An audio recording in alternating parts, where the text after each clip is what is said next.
ते शेवटी लोकात तर जावं लागतं. बऱ्याच ठिकाणी आपण काही फेऱ्या करणार आहोत, काही ठराविक ठिकाणी छोट्या छोट्या सभा तिथं करणार आहोत. पण याच्यामध्ये आपण जर बघितलं तर काही सर्वे एजन्सी आम्ही बोलत होतो, काही तुमच्यासारख्या चांगल्या पत्रकारांशी आम्ही बोललो आणि लोकांशी बोलल्यानंतर एक गोष्ट मात्र खरी आहे की लोक आज पुण्याचे त्रासलेले आहेत. एक तर ट्रॅफिक मोठ्या प्रमाणात वाढलेलं आहे.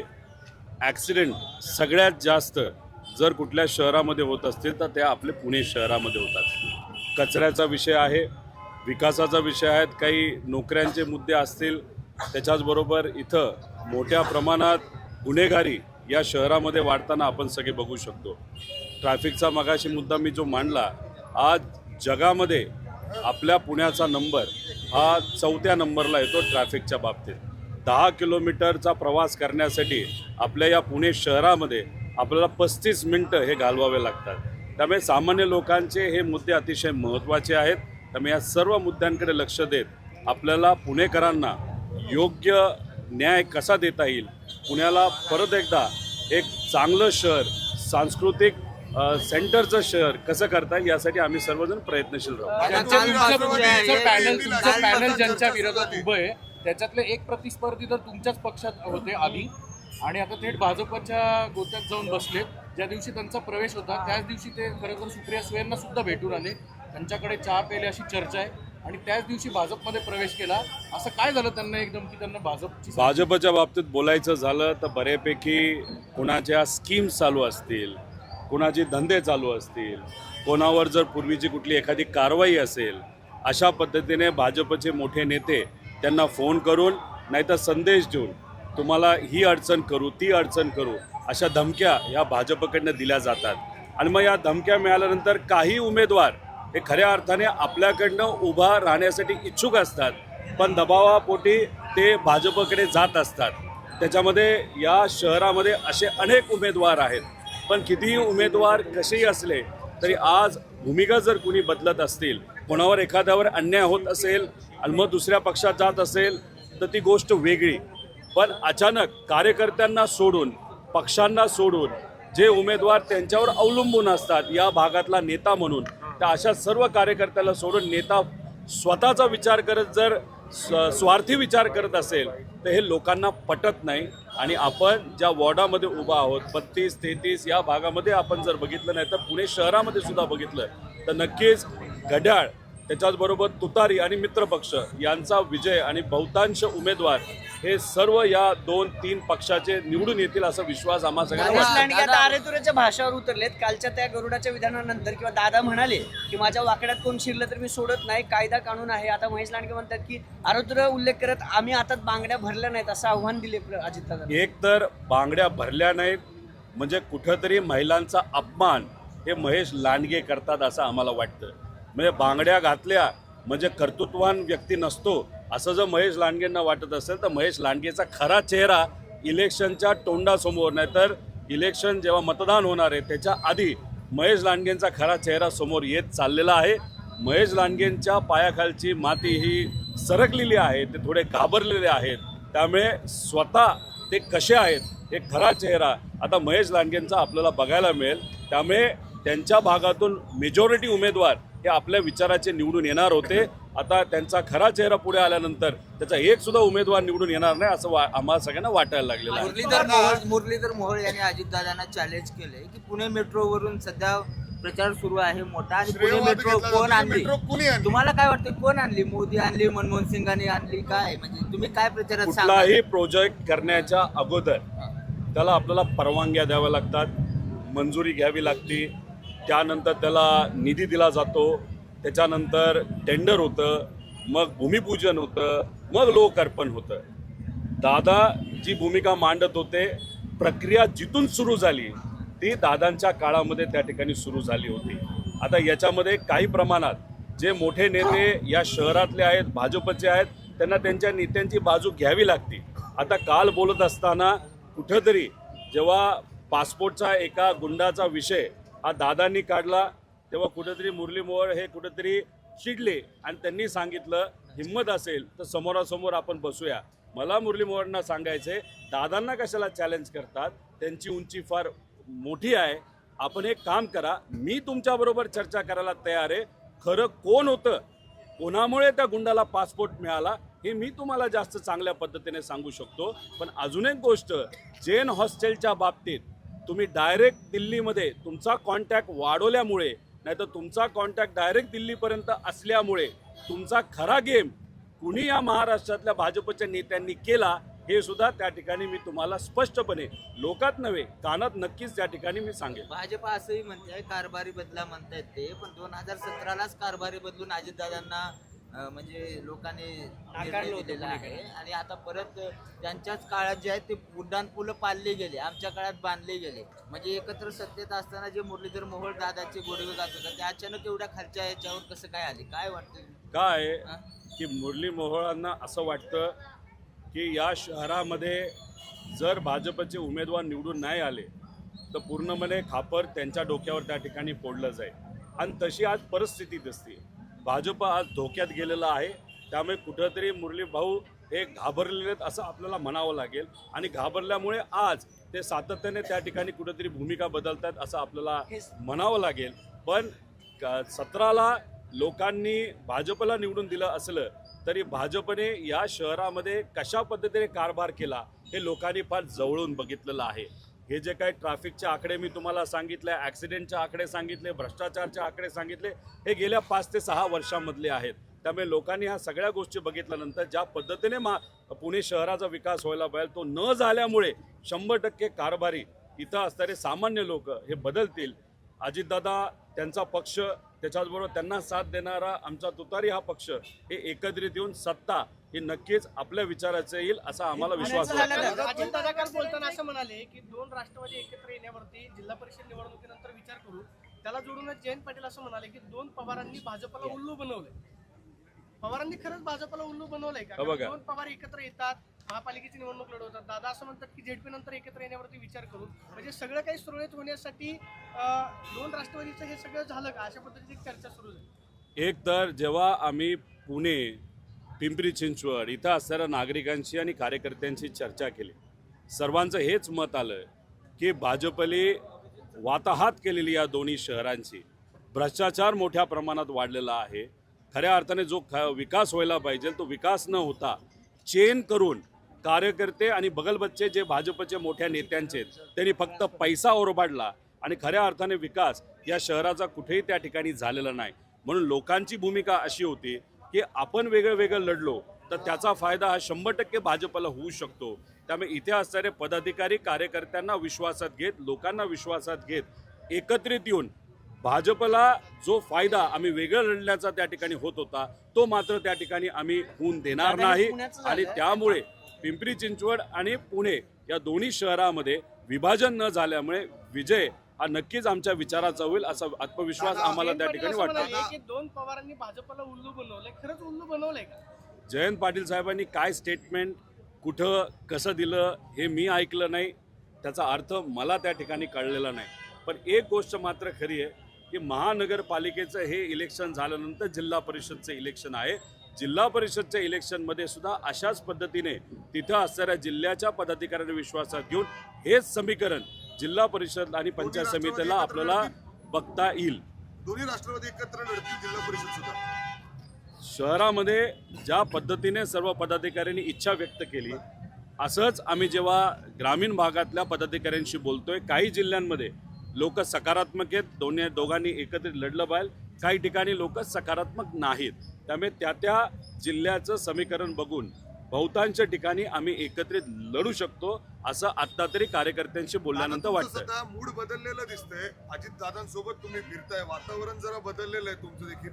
भविष्यात दोन्ही राष्ट्रवादी एकत्र येऊ शकतात का? तुम्हीच आरोप करत होते अजितदादांबरोबर, आता पुन्हा एकदा प्रचाराला एकत्र, स्टेजवर एकत्र, कुठली टीका होत नाही दादांवर.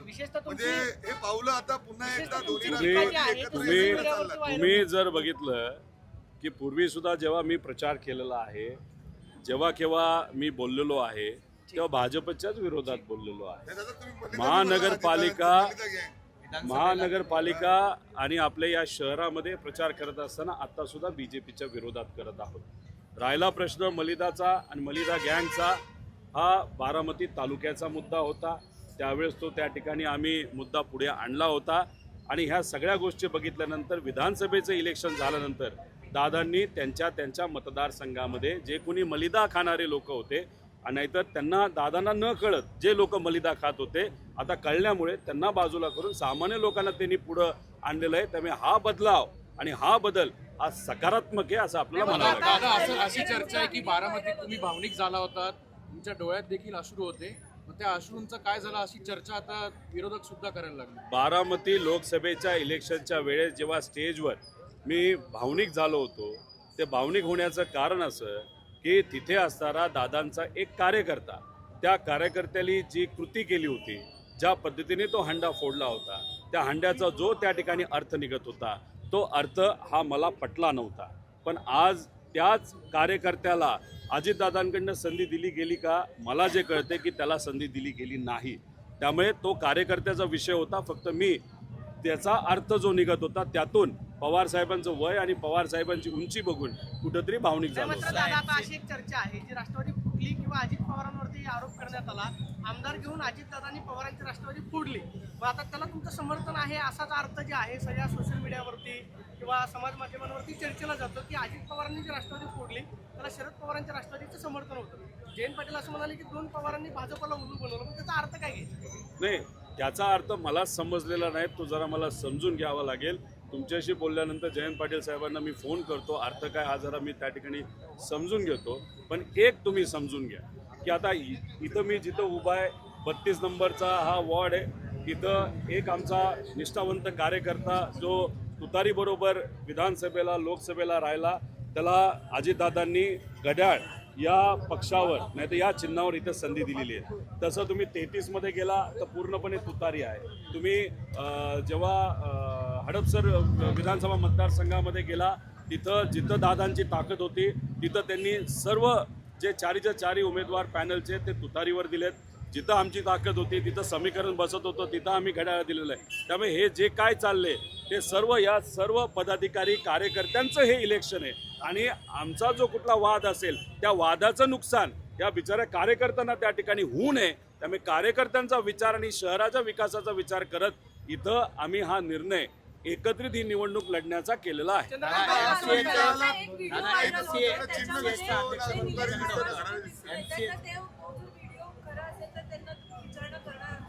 अमोल बालवडकरांचा एक निलेश ड्रायव्हर सोबतचा पार्टीमधला व्हिडिओ व्हायरल होतोय, त्याच्याबद्दल तुम्ही त्यांना काही विचारणा करणार आहात का? पडताळणी करणार आहात का? अमोल भाऊंशी नक्कीच त्या ठिकाणी मी बोलेल. पण भाजपचं कसं काम असतं मी तुम्हाला सांगतो की एक कोटा असतो, त्या कोट्यामध्ये सर्व गुंडांना एकत्रित केलं जातं आणि मग मोठे नेते भाजपचे जे आहेत त्याच्यातला कुठल्या गुंडाला कुठल्या कार्यकर्त्याच्या प्रचारासाठी कुठल्या नेत्याबरोबर त्या ठिकाणी पाठवायचं हे तिथं ठरवलं जातं. त्यामुळे अमोल बालवडकरांची मी बोलल्यानंतर नक्कीच मी चर्चा करेल, खोलात जाईल. पण कदाचित अमोल बालवडकरला सुद्धा माहिती नसावं त्यांच्या नेत्यांनी हा जो व्यक्ती महाशय पाठवलेला आहे तो कदाचित गुंड असू शकतो. नेत्यांनी सांगितलं आम्ही स्वीकारलं अशी भूमिका कदाचित अमोलची असू शकते. मुंबईत ना तुमच्याकडे होतं, त्याच्यामध्ये मोठा गैरव्यवहार झाल्याचा आरोप केदार जाधव यांनी केलेला आहे. तुम्ही अनधिकृतपणे मेंबरशिप तिथं करून घेतलेली होती असं त्यांचा आरोप आहे. तुम्हाला हे प्रकरण माहिती आहे का? नेमकं तुमची भूमिका काय आहे? अहो, हे कोर्टात गेलेलं आहे, त्याच्यामुळे पूर्णपणे प्रक्रिया ही फॉलो केली गेलेली आहे. आज चर्चा झाली, 300-400 लोक आजच आम्ही त्याच्यामध्ये इन्कॉर्पोरेट केले असा विषय नाही आहे. त्याच्यामध्ये 1.5-2 वर्षामध्ये 2.5 वर्षामध्ये ज्या लोकांनी महाराष्ट्र क्रिकेट असोसिएशनचं नाव हे मोठं झाल्यानंतर मीडियाच्या माध्यमातून लोकांपर्यंत गेल्यानंतर आम्ही MPL WMPL वेगळे कार्यक्रम वर्ल्ड कपच्या मॅचेस घेतल्यानंतर महाराष्ट्र क्रिकेट असोसिएशनचं नाव लोकांना कळायला लागलं आणि ते कळल्यानंतर ज्या लोकांनी अप्लाय केलं त्या लोकांना आम्ही न्याय देण्याचा प्रयत्न केला. पण तो करत असताना पूर्वी यादी डायरेक्ट फायनल केली जात होती. आमच्या बाबतीत ती डायरेक्ट फायनल करण्यापेक्षा एका माजी जजला तिथं आम्ही नियुक्त केलं. त्या जजने सर्व ते काय जे ॲप्लिकेशन आले होते त्याचा अभ्यास केला, 60-70 लोकांचं कॅन्सल केलं आणि मग अपेक्समध्ये ते आम्ही मंजूर करून AGMमध्ये मंजूर केलेलं आहे. सगळी प्रक्रिया आम्ही ती फॉलो केलेली आहे. पण झालं आहे की ह्याच्यात थोडंसं राजकारण आलेलं आहे. केदार जाधव चांगला बॅट्समन आहे. व्यक्तिगत जीवनामध्ये मी त्याच्याबद्दल काय बोलणार नाही, तो कसा आहे काय हे कदाचित लोक बऱ्यापैकी सांगू शकतील. विषय एवढाच आहे की याच्यामध्ये काय मोठे बदल आम्ही जे केले ते पूर्वीच्या लोकांना पटले नाहीत. काही लोकांना पटले नाहीत. त्याच्यात काही संघटना अशा आहेत की छत्रपती शिवाजी महाराजांचा जो फोटो आहे रायगडच्या सिंहासनाचा, तो आम्ही लोगो म्हणून लावल्यानंतर काही संघटनेला ते आवडलेलं नाही. पूर्वी आपण जर बघितलं तर तिथं एक वेगळा वाडा होता, तो वाडा आम्ही बाजूला काढला आणि शिवाजी महाराजांचं चित्र तिथं आणलं. संघटनेला ते आवडलेलं नाही, काही पक्षाला ते आवडलेलं नाही. आता केदार जाधव हे क्रिकेटर राहिलेले नाहीत, ते पक्षाचे प्रतिनिधी झालेले आहेत. तिनं खाकी पॅन्ट घालून, पांढरे शर्ट घालून, टोपी घालून त्यांनी तिथं पायदळ केलेली आहे. त्यामुळे त्या संघटनेला छत्रपती शिवाजी महाराजांचा फोटो लोगो म्हणून आवडला नसल्यामुळे संघटना आणि पार्टी त्यांच्या पाठीमागे भरपूर ताकदीने उभे आहेत. त्यामुळे क्रिकेटर म्हणून मी कधी त्यांच्या विरोधात केदारच्या बोलणार नाही, पण राजकारणात ते आज आलेले आहेत. आज मी काय बोलत नाही, पण टप्प्याटप्प्याने बरंच काय आपल्या सर्वांसमोर तिथे येणार आहे. पण मी एक सांगतो, क्रिकेटमध्ये कुठेही त्या ठिकाणी राजकारण हे केलेलं नाही. आम्ही ज्या पॅनलला पुढं केलेलं आहे त्या सर्व पक्षाचे लोक तिथं आहेत. आणि राहिला प्रश्न लोकांना इनकॉर्पोरेट करण्याचा, गेल्या 15 वर्षामध्ये कुठल्याच लोकांना तिथं संधी दिली जात नव्हती. ती का दिली जात नव्हती? तर इलेक्शन सोपं जावं म्हणून. आम्ही लोकशाही मनामध्ये ठेवून अनेक लोकांना विविध जिल्ह्यातून त्या ठिकाणी संधी दिली, म्हणजे उद्या जाऊन आपल्या या महाराष्ट्र क्रिकेट असोसिएशनला मदत व्हावी या भूमिकेतून आम्ही लोकांना संधी दिली. ह्याच्या मध्ये वेगळं काही केलं नाही. पण येत्या टप्प्याटप्प्याने याच्यामध्ये खोला जाऊन मी नक्कीच आपल्या सर्वांना सांगेन. दादा, हे झालं पुणे आणि बाकीचं. मुंबईत काय झाले, भाजप शिवसेना एकत्र लढतीये, पण आता त्यांचेच कार्यकर्ते, भाजपचे कार्यकर्ते ह्यांच्या विरोधात घोषणा द्यायला लागले की 50 खोके एकदम ओके. विरोधकांची स्पेस, व्हिडिओ देखील व्हायरल, विरोधकांची स्पेस हेच खाऊन टाकतात मुंबईमध्ये. आता मुंबईमध्ये बरंच काय वेगळं त्या ठिकाणी होणार आहे. त्याच्यामध्ये जसं पुणे शहरामध्ये माझ्या अनुषंगाने भाजपचे जे निष्ठावंत कार्यकर्ते होते, जे अनेक वर्ष भाजपबरोबर त्या ठिकाणी राहिले होते, त्याच्यामध्ये त्यांना संधी मिळेल असं ते आत्मविश्वासात होते. पण अचानक शेवट जसं या इथं झालं की आमचे काही लोक त्यांनी त्या ठिकाणी घेतले आणि त्यांच्या निष्ठावंतांना मात्र वाऱ्यावर सोडलं, तसं मुंबईमध्ये सुद्धा बऱ्याच ठिकाणी त्या ठिकाणी झालेलं आहे. त्याच्यामध्ये एक खदखद आहे आणि कुठं ना कुठं तरी मुंबईमध्ये नाही तर इतर ठिकाणची जी भाजपच्या निष्ठावंत कार्यकर्त्याची खदखद या इलेक्शनमध्ये आपल्या सगळ्यांना जाणवेल. पण मुंबईमध्ये तुम्ही जर बघितलं, खोलात जाऊन अभ्यास केला, तर मुंबईमध्ये भाजपली एकनाथ शिंदे साहेबांच्या पक्षाला एकटं पाडलेलं आहे.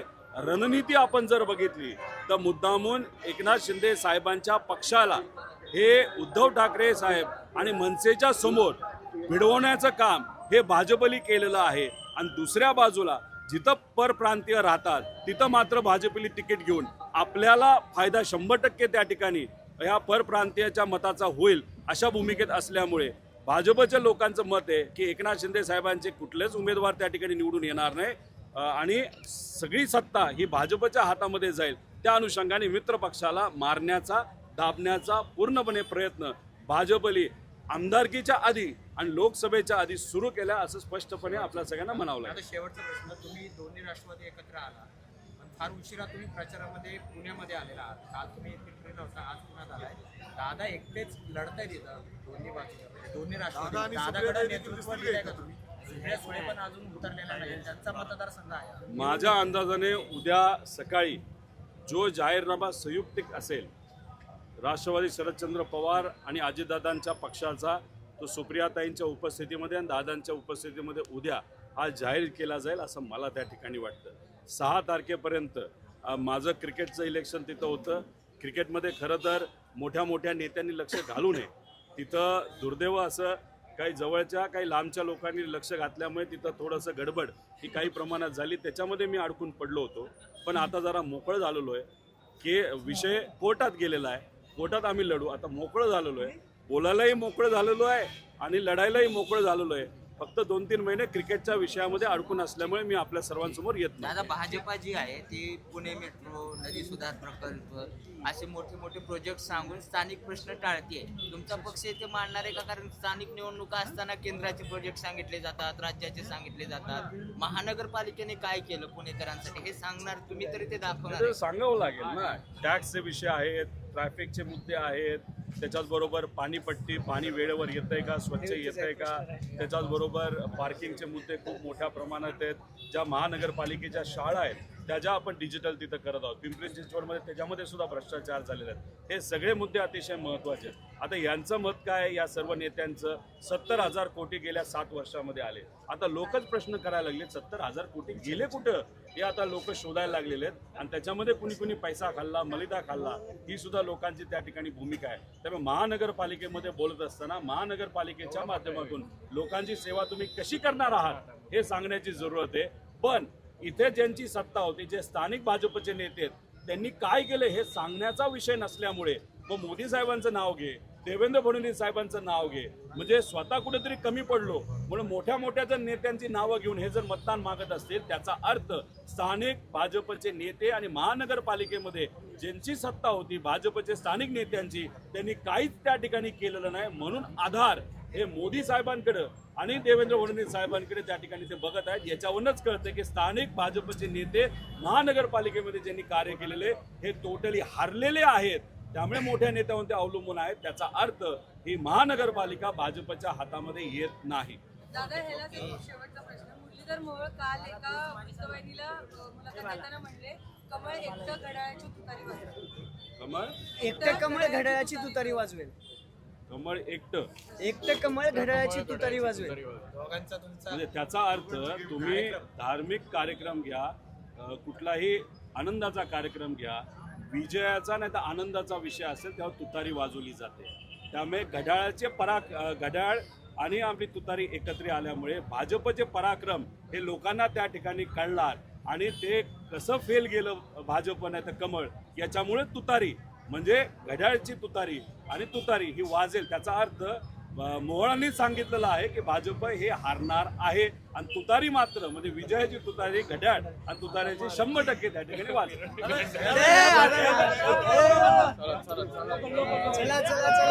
चला बस.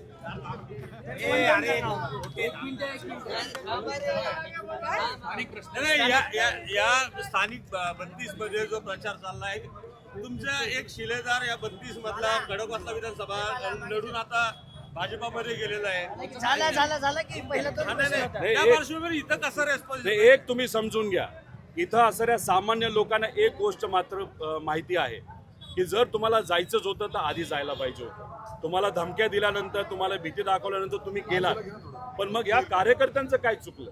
इथं असणाऱ्या सामान्य लोकांचं काय चुकलं? तुम्ही लोकसभा विधानसभा हे एका पक्षाबरोबर राहता आणि अचानक निर्णय त्या ठिकाणी घेता आणि स्वतःचा विजय स्वार्थी निर्णय घेऊन तुम्ही भाजपमध्ये जाता आणि कार्यकर्त्याला वारेवर सोडता. जर लोकांना हाच प्रश्न मला त्या ठिकाणी करायचा आहे की आपण परिवारामध्ये कधी स्वार्थी निर्णय त्या ठिकाणी घेत नसतो, सर्वांचाच निर्णय त्या ठिकाणी घेत असतो. मग स्वार्थी नेते स्वतःचा विचार करून जर भाजपमध्ये गेले असतील, त्यामुळे लोक सुद्धा आणि कार्यकर्ता सुद्धा हा इथं घड्याळ आणि ज्या ज्या प्रभागामध्ये तुतारी आहे, नक्कीच हे लोक त्याबरोबर राहतील. या स्वार्थी नेत्यांबरोबर स्वतःची अडचण सोडवण्यासाठी भाजपमध्ये गेलेल्या नेत्यांबरोबर राहणार नाही असा आम्हाला सगळ्यांना विश्वास आहे.